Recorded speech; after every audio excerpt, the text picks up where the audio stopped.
Welcome to the College Investor Audio Show, where we talk about the biggest issues impacting millennial money, from student loan debt to side hustles to building wealth. We will show you how to get out of debt so that you can build real wealth for the future. Investing in innovative companies can be tough to do through the stock market.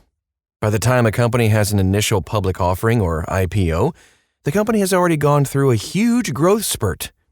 Even well-known household names such as Peloton, or PTON, and Airbnb, ABNB, have struggled to increase in value since going public. But to capture financial upside from innovators like these, investors really needed to invest much earlier than an IPO. They need to invest with these companies when they're startups. Startup investing certainly offers financial upside, but it comes with unique risks and also low liquidity that make it unsuitable for most investors. Today, we talk about what you need to know about startup investing. This is exciting. Let's get right to it, shall we? Startups as an asset class. First and foremost, startup investing could mean anything from giving your kid, like $20 to start a lemonade stand, to investing millions of dollars in a company that's seeking late-stage funding. Typically, hedge funds and private equity firms that do a lot of startup investing call it venture capital investing. Thanks to some new online platforms, venture capital investing has opened up to regular investors like you and me in the past 10 years. However, hedge funds and venture capital firms still do the lion's share of venture capital investing in the United States. For these institutional investors, venture capital investments have been, one of the top performing asset classes year in and year out. Its performance has nearly matched the S&P 500, which experienced one of the longest bull markets ever. Until recently. Much of the return in these asset classes comes from the top performing companies that achieve 5 times, 10 times, and even higher returns. But startup investing isn't all rainbows and unicorns. Unicorn, by the way, when we talk about this topic, is a term used to describe a startup that becomes worth more than $1 billion. Startup investing involves the risk of loss, of course, incredibly long holding periods, and no way to cash out early. Because the investments are so risky, many venture capital websites only allow accredited investors to invest. So if you're interested in startups investing, it's important to carefully weigh how startups could fit into your overall investment portfolio. They are certainly not the right vehicle to hold money that needs quick access. Now let's get to how to actually invest in startups. If you have a direct connection to a startup company, you might be able to invest using your personal connection. Otherwise, you're likely limited to investing via online platforms. Serious venture capital investors should consider using multiple online platforms for their investments. We're going to list a few companies here today. AngelList is the largest and also the friendliest to diversifying startup investments. However, future unicorns, companies that reach that $1 billion valuation, may seek funding on any of these sites and through others as well. We have reviews on each of these websites, by the way, that I'm going to list. Of course, we just mentioned AngelList, Speed Invest, Propel X, EquityB, and Mainvest. Those are the top performing startup investing platforms. Now let's talk about the pros and cons. I love a good old pros and cons list. Some of the pros?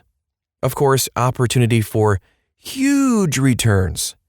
Few investments offer as much upside potential as startup investing. An index fund investment that returns 10% per year will double in a little over 7 years. During that same 7 years, a unicorn investment may be 5 times to 10 times in value. Some even produce larger returns. Wow. You can also contribute to a more innovative economy. Startup companies are often some of the most innovative companies on the planet. Plenty of startups want to solve some of life's thorniest problems.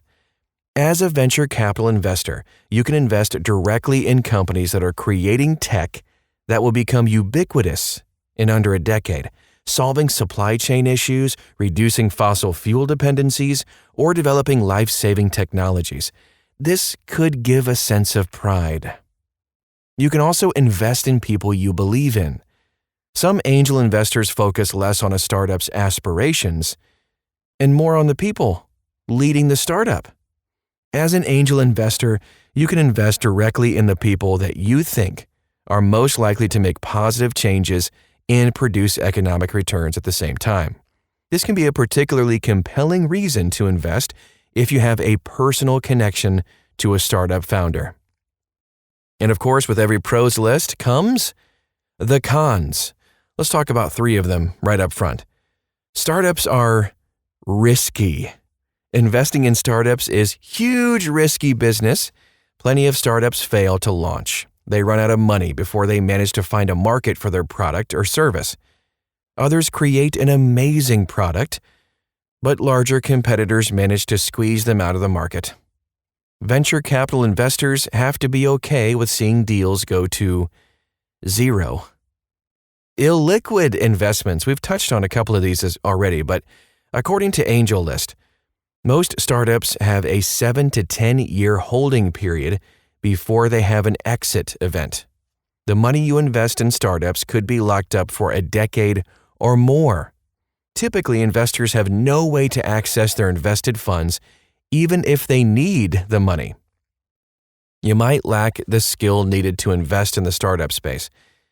When it comes to investing, it's often better to be lucky than good. That being said, startup investing involves taking calculated risks on companies that may not have a clear path to profitability.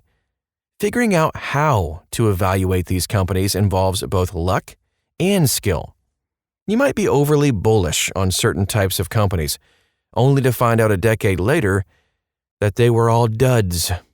Investors who don't have experience in the venture capital world may find that they don't have a knack for identifying profitable companies. And here's when to avoid startup investing. You need the money soon. Startups typically take 7 to 10 years to see a return, but some take more time, and some never produce a return at all. It's best to think of venture capital investments as completely locked up. You won't be able to get your money back if you have regrets. You're not prepared to lose it all. Venture capital investing has a huge range of possible outcomes. This visualization from AngelList shows just how diverse outcomes can be. Over time, some investors see triple-digit returns year after year. Others lose money. Even using a startup investment fund is no guarantee that you'll see positive returns. If you're not prepared to lose all your money, you're not very prepared to invest in startups. Also, you're not taking care of retirement investments. As an investor, you might have a huge appetite for risk, and of course, a willingness to lose all your money. But startup investing isn't a replacement for prudent financial management. Take care of boring stuff, like saving an emergency fund, paying off high-interest debt, and investing in boring stocks and bonds for retirement. With a strong financial foundation in place, then you can afford to take risks.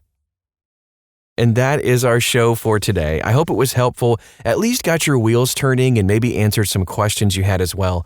If you want to dive a little bit deeper and go into some of the reviews of the companies we talked about today and sink your teeth into some startup investing, please find us at thecollegeinvestor.com.